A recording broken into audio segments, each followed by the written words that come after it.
మత్తయి సువార్త 12వ అధ్యాయం 40 వచనం నుండి 42 వరకు చదువుకుందాం. మత్తయి సువార్త 12వ అధ్యాయం, మత్తయి సువార్త 12వ అధ్యాయం 40 వచనం నుండి 42 వరకు దేవుని వాక్యం చదువుకుందాం. నమ్మిన దేవుడు ఎవరో తెలుస్తుంది. 12వ అధ్యాయము 40 వచనం నుండి తర్వాత 42 వరకు చదువుదాం. యోనా 3 రాత్రి పగళ్ళు దివ్యమౌన గడపలో ఎలాగునో ఆమె మనుష్య కుమారుడు కూడా 3 రాత్రి పగలు భూగర్భంలో ఉండదు. నినివే వారు యోనా ప్రకటన విని మారు మనసు పొందిరి కనుక విమర్శ సమయంలో నినివే వారికి తరం వారి కంటే నిలబడిన వారి మీద నేరాసాపం చేసిండ్రు. ఇదిగో యోన కంటే గొప్పవాడు ఇక్కడ ఉన్నాడు. విమర్శ సమయంలో దక్షిణ దేశం రాని ఈ తరం వారితో నిలబడి వారి మీద నేరాస్థాపన చేయను. ఆమె సొలొమోను జ్ఞానం విండకు భూదిగంతం నుండి వచ్చాను. ఇదిగో సొలొమోను కంటే గొప్పవాడు ఇక్కడ ఉన్నాడు. మరి మత్తయి సువార్త 12వ అధ్యాయం 40 వచనం నుండి 42 వరకు చూసుకుంటాం దేవులారా. మరి ఇక్కడ చూసినట్లయితే యోనా 3 రాత్రి పగళ్ళు మింగలబడే చేప కడుపులో ఉన్నట్టుగా మనం చూస్తున్నాం. అదే ప్రకారం మనిషి కుమారుడు యేసు కూడా 3 రాత్రి పగళ్ళు భూగర్భంలో ఉన్నాడు. చేప కడుపులో ఏ విధంగా 3 రోజులు యోనా ఉన్నాడో ఆ రీతిగానే యేసు కూడా 3 రోజులు కూడా సమాధిలో ఉన్నట్టుగా బైబిల్లో రాయబడదు అని ఇక్కడ ఏమంటాడంటే యేసు చెప్తున్నాడు ఇక్కడ అని ఏమంటాను తెలుసా. తర్వాత నినివేవారట మరి ఆయన మాటలు విని వాళ్ళందరూ కూడా మారు మనసు పొందినాడు. ఏం పొందినాట? యోనా మాట విని ఏం పొందిను? వాళ్ళందరూ కూడా మారు మనసు పొంది పశ్చాత్తాపడ్డట్టుగా చూస్తున్నాం. దేవుడు ఈ రోజు నాడు నీకు దేవుని రాజ్యం దొరకాలంటే, నువ్వు దేవుని బిడ్డ రావాలంటే నీకు మారు మనసు ఉండాలి. ఏం ఉండాలి? మారు మనసు లేకుండా నీకు దేవుని రాజ్యం దొరకదు. ఏం లేకుండా చెప్పాలి? క్రైస్తవుడు అనేవాడు మారాలి. అది మత్తయి సువార్త 4వ అధ్యాయంలో 17వ వచనం రాసినది. యేసు ఏమంటే ఇప్పటి నుండి యేసు రోజు నుండి మత్తయి సువార్త 4వ అధ్యాయం 17వ ఆయన చేసిన బోధ కూడా చూద్దాం. 4వ అధ్యాయం 17వ వచనం తర్వాత 17వ వచనం. అప్పటి నుండి యేసు పరలోక రాజ్యం సమీపించినది కనుక మారు మనసు పొందులని చెప్పుతూ మొదలుపెట్టాను. యేసు బోధ కూడా అదే. యోన కూడా మీరందరూ ఇండియా పట్టణస్తులారా మారండి, మారు మనసు పొందండి సువార్త ప్రకటించిన ఆ మాట వీళ్ళందరూ కూడా మారు మనసు పొందినట్టుగా చూస్తున్నాం. మరి యేసు ఈ లోకం ఉన్నప్పుడు 4వ అధ్యాయం 17వ వచనం ప్రకారంగా దేవుని రాజ్యం మీ దగ్గరికి వచ్చింది, మీరందరూ మారు మనసు పొందమంటాను. హల్లెలూయా. పరలోక రాజ్యం నీకు కావాలనుకుంటే నువ్వు మారాలి. ఏం మారాలి? నీ మనసు మారాలి. ఏం మారాలి? నీ హృదయము మారాలి, నీ తలంపులన్నీ మారాలి, నీ చెడు అలవాట్లన్నీ కూడా మారాలి. మారకపోతే నీకు దేవుని రాజ్యం దొరకదు. సభలు వైపు హల్లెలూయా. మారకపోతే నీకు దేవుని రాజ్యం దొరకదు అని మరి యేసులో చెప్పుకుంటే ఏమంటాడంటే యోన ఏ విధంగా 3 రాత్రి పగలు చేప గడుపులో ఉన్నాడు, నేను కూడా అదే ప్రకారం 3 రాత్రి పగలు కూడా భూగర్భంలో ఉన్నాను చెప్తున్నాడు అని అనుకుంటూ అంటాడు కదా. మరి ఇక్కడ యోన కంటే కూడా ఇక్కడ గొప్పవాణ్ణి ఉన్నాను. హల్లెలూయా. చూడండి, ఇదిగో యోన కంటే గొప్పవాడు ఇక్కడ ఉన్నాడు. హల్లెలూయా. ఏమంటాడు? యోన కంటే ఇక్కడ ఉన్నవాడు గొప్పవాడు. హల్లెలూయా. యేసు చెప్తున్నాడు, నేను యోన కంటే గొప్పవాణ్ణి చెప్పాలి. ఎవరట? దేవుడి అంశం ఏంటంటే నువ్వు నమ్మిన దేవుడు ఎవరో తెలుసా? గొప్పవాడు. హల్లెలూయా. చెప్పండి ఒకసారి అంశం చెప్పండి. నువ్వు నమ్మిన దేవుడు ఎవరో తెలుసా? గొప్పవాడు. ఎలా చెప్పాలి? మనం నమ్మిన దేవుడు గ్రేట్ అంటే మామూలు దేవుడు కాదు, అర్థమైందా? చాలా గొప్ప దేవుడు. హల్లెలూయా. నువ్వు నమ్మిన దేవుడు సామాన్యమైన వాడు కాదు, మామూలు వ్యక్తి కాదు. దేవుడారా, నువ్వు అనుకోవచ్చు నువ్వు నమ్ముకున్న దేవుడు, నువ్వు ఎరిగిన దేవుడు, నువ్వు తెలుసుకున్న దేవుడు ఎవరంటే మామూలు దేవుడు కాదండి. ఎలాంటి వాడు చెప్పాలి? నువ్వు చెప్పాలి కదా. ఎవరు చెప్పాలి? నువ్వు నమ్మిన దేవుడు శక్తిమంతుడు. హల్లెలూయా. నువ్వు నమ్మిన దేవుడు గొప్పవాడు. నువ్వు నమ్మిన దేవుడు అన్నిటికంటే గొప్పవాడు. అందుకే మనం నమ్ముకున్న దేవుడు. అందుకే ఇక్కడ అంటున్నాడు యోన కంటే ఇదిగో అంటున్నాడు. చూడండి దేవుడు ఏమంటాడు ఇక్కడ 2 మాటలు రాయబడి, ఇదిగో యోన కంటే గొప్పవాడు ఇక్కడ ఉన్నాడు. ఎందుకంటే చూడు అన్నాడు. ఇదిగో అంటే ఇదిగే చూడు, యోన కంటే గొప్పవాడు ఇక్కడ ఉన్నాడు. యేసుగా చెప్తున్న మాట ఏమంటాడు? యోన ఆ రోజు యోన గొప్పవాడు కాదు, ఆయన సువార్త ప్రకటించినాడు, మారు మనసు పొందని చెప్పినాడు. యోనను దేవుడు 3 రోజులు కాపాడినాడు. అయితే యోన కంటే ఇక్కడ ఉన్నవాడు ఎవరట చెప్పండి? నువ్వు నమ్మిన దేవుడు. చెప్పాలి గట్టిగా, యోన కంటే గొప్పవాడు. ఎవరికంటే చెప్పాలి? దేవుడారా, నేను నమ్ముకున్న దేవుడు సాధారణమైన వ్యక్తి కాదండి. ఈ భూమి ఆకాశం చేసిన దేవుడు, ఈ ప్రపంచాన్ని తయారు చేసిన దేవుడు, ఈ సృష్టిని తయారు చేసిన దేవుడు, నిన్ను నన్ను పుట్టించిన దేవుడు. ఆయన ఎవరు తెలుసా? సృష్టికర్త, సర్వోన్నతుడు, శక్తిమంతుడు. నువ్వు నమ్మిన దేవుడు గొప్పవాడు. సభలు కొట్టి గట్టి దేవుడారా, నీ దేవుడు ఎవరో నీకు తెలవాలి. నువ్వు నమ్మిన దేవుడు ఎవరో నీకు అర్థం కావాలి. చెప్పండి సార్, ఎవరు చెప్పాలి? సమస్త దేవతల కంటే గొప్పవాడు, సమస్త దేవుళ్ళ కంటే గొప్పవాడు, ప్రపంచం కంటే గొప్పవాడు, అన్నిటికంటే నువ్వు నమ్మిన దేవుడు చెప్పాలి. అన్నిటికంటే చాలా శక్తిమంతుడు, చాలా గొప్పవాడు. అందరూ చెప్పాలి. ఎవరు మనం నమ్మిన దేవుడు? అనండి, ఎవరు? మనం నమ్మిన దేవుడు అన్నిటికంటే గొప్పవాడు. హల్లెలూయా అంటున్నాడు. ఇక్కడ ఇదిగో యోన కంటే గొప్పవాడు ఇక్కడ ఉన్నాడు. హల్లెలూయా. ఎవరికంటే గొప్పవాడట? యోన కంటే కూడా ఇక్కడ ఉన్నవాడు గొప్పవాడు అని చెప్తున్నాడు. తర్వాత సేవ దేశం రాని చెప్తున్నాడు. 42వ వచనంలో, విమర్శ సమయమున దక్షిణం దేశం రాని తన వారితో నిలబడి వారిని నేరాపసమం చేయను. ఆమె సొలొమోను జ్ఞానమునకు బూదిగంధమును వచ్చెను. ఇదిగో సొలొమోను కంటే గొప్పవాడు ఇక్కడ ఉన్నాడు. హల్లెలూయా. వినండి, రెండోది, సొలొమోను కంటే దేవుడు గొప్పవాడు. ఎవరికంటే చెప్పాలి? ప్రపంచంలో సొలొమోను అంత జ్ఞానం గలవాలేడు. సొలొమోను మంచి రాజు, కానీ ఆ జ్ఞానం ఇచ్చిన వారెవరు? ఆయనకు దేవుడే. ఎవరు చెప్పండి? అందుకే దేవుని జ్ఞానం గొప్పది. దేవుడు సొలొమోను కంటే గొప్పవాడు. ఏమంటాడు ఇక్కడ?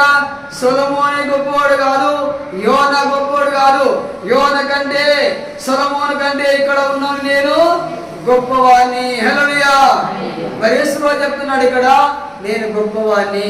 ఎందుకంటే ఆయన గొప్పవాడే, ఆయన అందరికంటే కూడా గొప్పవాడు. ఆయన కంటే గొప్పవాడు ఈ ప్రపంచంలో ఎవరు కూడా లేరు. కానీ ఆ మాట ఆయన ఒక్కడే చెప్పగలుగుతాడు, కానీ మనం చెప్పుకోవాలి. మనం గొప్పలు మనం చెప్పుకోవాలి. ఎవరికి తగ్గుతుంది? దేవుడు ఒక్కడే చెప్పుకోవచ్చు, నేను గొప్పవాడిని. ఎందుకంటే అన్నిటికంటే గొప్పవాడే, అన్నిటికంటే గొప్పవాడు. అందుకని ఇక్కడ అంటున్నాడు, ఒకటి, నేను యోన కంటే గొప్పవాడిని అంటున్నాడు. ఎందుకంటే యోన ఏ అద్భుతాలు చేయలేదు, ఏ చమత్కారాలు కూడా చేయలేదు. యోన దేవుడు చెప్పమన్న మాట చెప్పిండు. ఏం మాట చెప్పిండు? నిన్వే పట్టణస్తులారా, మీరందరూ మారు మనసు పొందండి, లేకపోతే మీ పట్టణము నాశనం అయిపోతుందని సువార్తను ప్రకటించినాడు. ఆ మాట విని వాళ్ళందరూ కూడా మారు మనసు పొందినారు. అయితే అందుకే ఇక్కడ అంటున్నాడు, యోన కంటే గొప్పవాడు ఇక్కడ ఉన్నాడు. రెండో మాట ఏమంటే, సొలొమోను జ్ఞానం చూస్తందుకు సేవా దేశం రానొచ్చి, కానీ ఆ జ్ఞానం సొలొమోనుకి ఇచ్చిన జ్ఞానం ఇచ్చిన దేవుడు నేనే అని అంటున్నాడు కదా. సొలొమోను కంటే నేను కూడా గొప్పవాడిని. ఎవరికంటాడు చెప్పండి? యోన కంటే గొప్పడు నువ్వు నమ్మిన దేవుడు. చెప్పాలి గట్టిగా. ఇంతగా ఎవరికంటే గొప్పడు? సొలొమోను కంటే కూడా గొప్పవాడు. ఇప్పుడు చెప్పాలి అందరు, మన దేవుడు ఎవరెవరికంటే గొప్పవాడు చెప్పండి? యోన కంటే కూడా గొప్పవాడు. ఇంకా చెప్పండి, సొలొమోను కంటే కూడా గొప్పవాడు కూడా యేసయ్యా. ఎందుకంటే సొలొమోను జ్ఞానం ఇచ్చింది ఎవరు? దేవుడే. దేవుడు గొప్పవాడు. అందుకే సొలొమోను కంటే కూడా నేనే గొప్పవాడిని అంటున్నాడు. సొలొమోను కంటే కూడా గొప్పవాడిని నేను అంటున్నాడు. ఈ మాట ఆయన ఒక్కరికి చెందదు గొప్పవాడని, మనకు చెందదని. మనం ఎప్పుడు కూడా గొప్పలో అని చెప్పుకోవాలి. మనం అందరికంటే తగ్గించుకుంటే దేవుడు మన గొప్పవారిగా చేస్తా ఉంటాడు. కాబట్టి ఏంటరా, యేసు ఒక్కడే ఈ మాట చెప్పగలుగుతాడు, నేను యోన కంటే గొప్పవాడిని అన్నాడు. రెండో మాట చెప్పండి, నేను చెప్పాలి ఇంకా ఇంకెవరికంటే సొలొమోను కంటే కూడా నేను గొప్పవాడిని అన్నాడు. మూడో మాట ఏమంటే, నేను దేవాలయం కంటే గొప్పవాడిని అన్నాడు. హల్లెలూయా. ఏమన్నాడు చెప్పండి? నేను దేవాలయం కంటే కూడా గొప్పవాడిని. 3 మాటలు అన్నాడు. ఒకటి, నేను యోన కంటే గొప్పవాడిని అన్నాడు.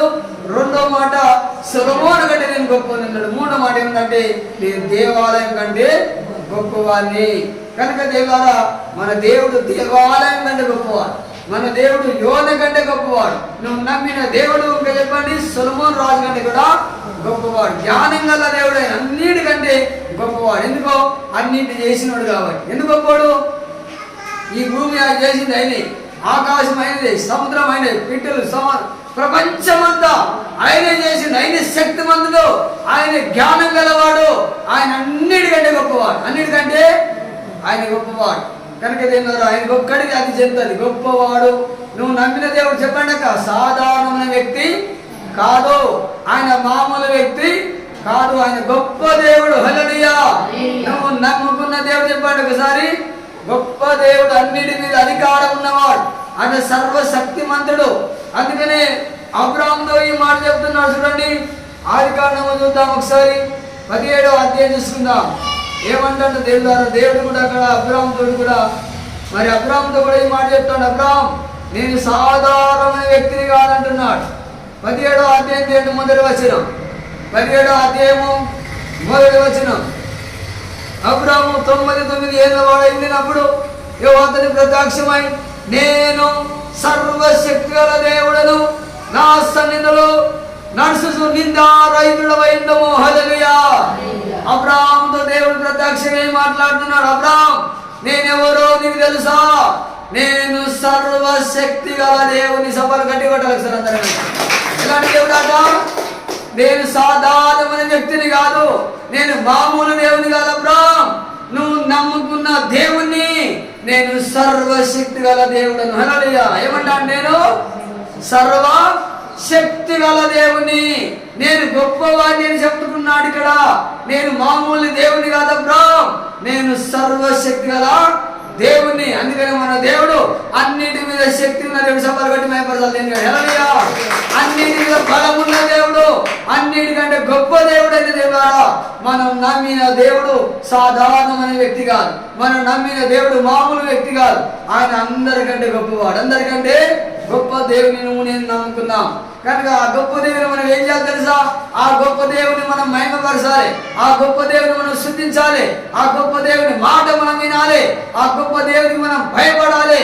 ఆ గొప్ప దేవుడు ఏం చెప్తే మనం అదే చేయాలి. ఎలాంటి దేవుడు చెప్పాడైనా ఆ గొప్ప దేవుని మహిమపరిచే వారికి ఉండాలి, ఆ గొప్ప దేవుని స్తుతించే వారికి ఉండాలి, ఆ గొప్ప దేవుని మనం ఆరాధించే బిడ్డలుగా మనం ఉండాలని కూడా ఇక్కడ చూస్తున్నాం. అందుకే ఏమన్నాడు అబ్రాహాము తోటి, మరి యెహోవా ప్రత్యక్షమై 99 ఏళ్ళు ఉన్నప్పుడు అట దేవుడు అతను ప్రత్యక్షమై, నేను సర్వశక్తి గల దేవుడను. ఏమంటాడు? నేను ఎలా దేవుని అంటాడు? సర్వశక్తి గల దేవుడు గల అబ్రాహాం, నా సన్నిధిలో ఎటనుండాలి? నిందారహితుడు ఉండాలంటున్నాడు. నింద లేకుండా నువ్వు బతకాలి, ఏ నింద లేకుండా నువ్వు బతుకు, నా సన్నిధిలో మంచిగా నడువు అంటున్నాడు.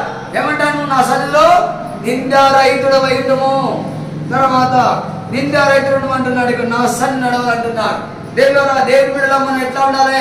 మామూలు దేవుడు గారు నమ్ముకున్న దేవుడు, సర్వశక్తి గల దేవుడు, ఆ గొప్ప దేవుడు నమ్ముకున్న వాటి ఆయన సన్నిధిలో నడవాలి, నిందలు లేకుండా బ్రతక. ఎట్లా బతకాలట? మనం నిందా రైతులుగా ఈ లోకంలో జీవించే వారి ఉండాలి. అందుకనే ఏమన్నాడు? ఈరోజు మనం నమ్మిన దేవుడు గొప్పవాడు. చెప్పాలి కొట్టండి సర్వలియా. మనం నమ్మిన దేవుడు ఎవరు చెప్పాలి?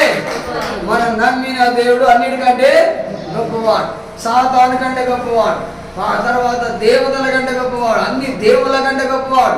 నువ్వు నమ్మిన వ్యక్తి సాధారణమైన వ్యక్తి కాదు. అందుకని అబ్రాహాముతో దేవుడు చెప్తాడు, అబ్రాహాం నువ్వు నన్ను నమ్ముకున్నావు కదా, నేను మామూలు దేవుడు కాదు. ఏమన్నాడు? నేను సర్వశక్తి గల దేవుని, నా సన్నిధిలో నువ్వు నిందారహితుడు అంటున్నాడు. అందుకే దేవులారా మనం నమ్మిన దేవుడు సాధారణమైన వ్యక్తిగా. చూడండి, మొదటి యోహాను పత్రిక 4వ అధ్యాయం, మొదటి యోహాను పత్రిక 4వ అధ్యాయము 4వ వచనం చదువుకుందాం. పైలా యోహాను పత్రిక, మన గొప్ప దేవుని మాట మనం వినాలి, మన గొప్ప దేవుని మనం స్తుతించే వారు ఉండాలి, మన గొప్ప దేవుని మనం మహిమపరిచే వారు ఉండాలి. అన్నిటికంటే గొప్ప దేవుడిని చూస్తున్నాం ఈ రోజు నాడు. అందుకే నేను యోనా కంటే గొప్పవాడు అన్నాడు. రెండోది నేను సొలొమోను కంటే గొప్పవాడు అన్నాడు. మూడోది నేను దేవాలయం కంటే కూడా గొప్పవాడిని అన్నాడు. దేవాలయం కంటే గొప్పవాడు. మొదటి యోహాను పత్రిక 4వ అధ్యాయం 4వ వచనం. మొదటి యోహాను పత్రిక 4వ అధ్యాయం 4వ వచనం.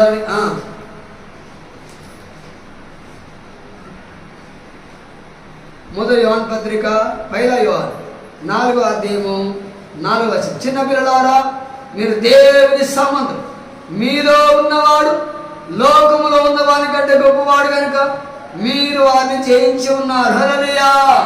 దేవుడు మనతో మాట్లాడుతున్నాడు. చిన్న పిల్లలారా, మీరందరూ కూడా దేవుని సంబంధంలో, మనం అందరూ ఎంత పెద్ద వయసున్న కూడా దేవుని దృష్టిలో చిన్న పిల్లలమే. చెప్పండి, దేవుని దృష్టిలో చిన్న పిల్లలమే. నీకు 100 సంవత్సరాలు ఉండవచ్చు, నువ్వు దేవునికి చిన్న బిడ్డవి, నువ్వు దేవునికి గొప్పదానివి కాదు నువ్వు. అందుకని ఇక్కడ అంటాడు, చిన్న పిల్లలారా, మీలో ఉన్నవాడు లోకంలో ఉన్నవాడి కంటే గొప్పవాడు. హల్లెలూయా. మీకు అందరికి అడుగుతున్నా, మనలో ఉన్నవాడు ఎవరు, లోకంలో వాడేవాడు ఎవరు గొప్పవాడట? మీలో ఉన్నవాడు, ఇంకా లోకంలో ఉన్నవాడి కంటే గొప్పవాడు అంటున్నాడు. హల్లెలూయా. లోకంలో ఉన్నవాడు ఎవరు అంటే సాతాను. చెప్పండి, ఎవరు? లోకంలో ఉన్న అధికారి ఎవరంటే సాతాను. అందుకంటే బిడ్డలారా, భయపడకండి. చిన్న పిల్లలారా, మీలో ఉన్న దేవుణ్ణి లోకములో సాతాను కంటే గొప్పవాడిని సభలు కట్టి. హల్లెలూయా. మన లోకానికంటే, లోకంలో సాతాను కంటే నీవు నమ్ముకున్న దేవుడే గొప్పవాడు. హల్లెలూయా. నీలో ఉన్న దేవుడే అందరికంటే గొప్పవాడు.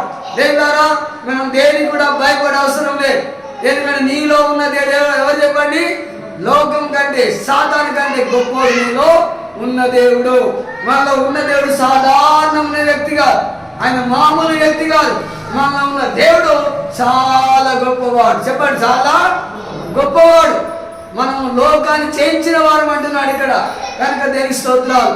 మన దేవుడు ఎంత గొప్ప దేవుడు అంటే అంటున్నాడు, లోకానికంటే, లోకం ఉన్న సాతాను కంటే మీలో ఉన్న దేవుని నేను గొప్పవాడిని. హల్లెలూయా.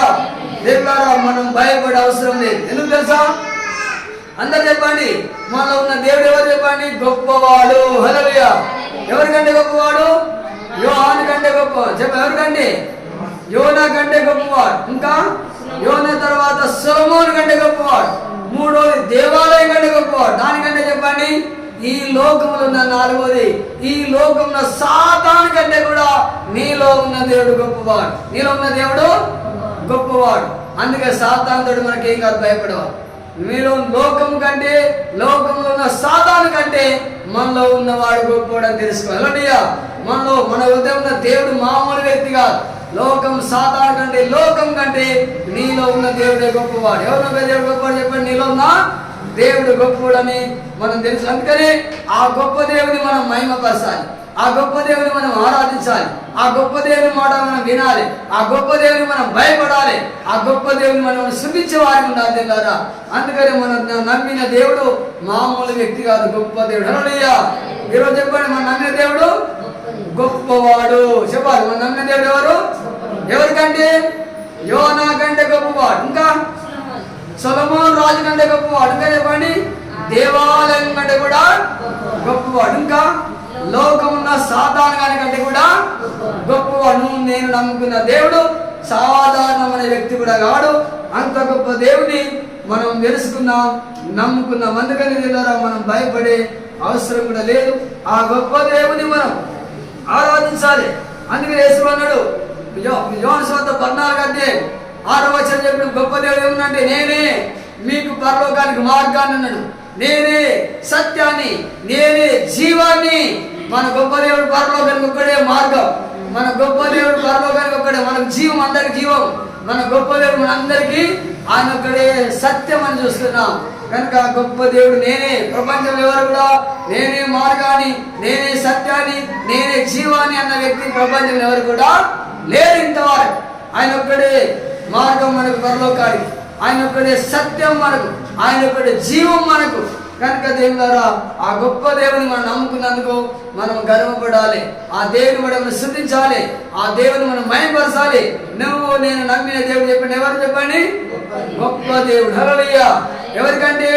యోనా కంటే గొప్ప దేవుడు. ఇంకా సొలొమోను కంటే గొప్ప దేవుడు. మూడోది ఆలయం కంటే గొప్ప దేవుడు. నాలుగోది లోకమున్న సాతాను కంటే గొప్ప దేవుని మనం నమ్ముకున్నాం. కాబట్టి ఆ గొప్ప దేవుడు మనం అందరం కూడా మహిమపరిచే బిడ్డలుగా, స్తుతించే బిడ్డలుగా, ఆరాధించే బిడ్డలుగా ఉందాం, ఆయన భయపడే వారికి ఉందాం. దేవుడి మాటలు దీవించుగాక. ఆమేన్.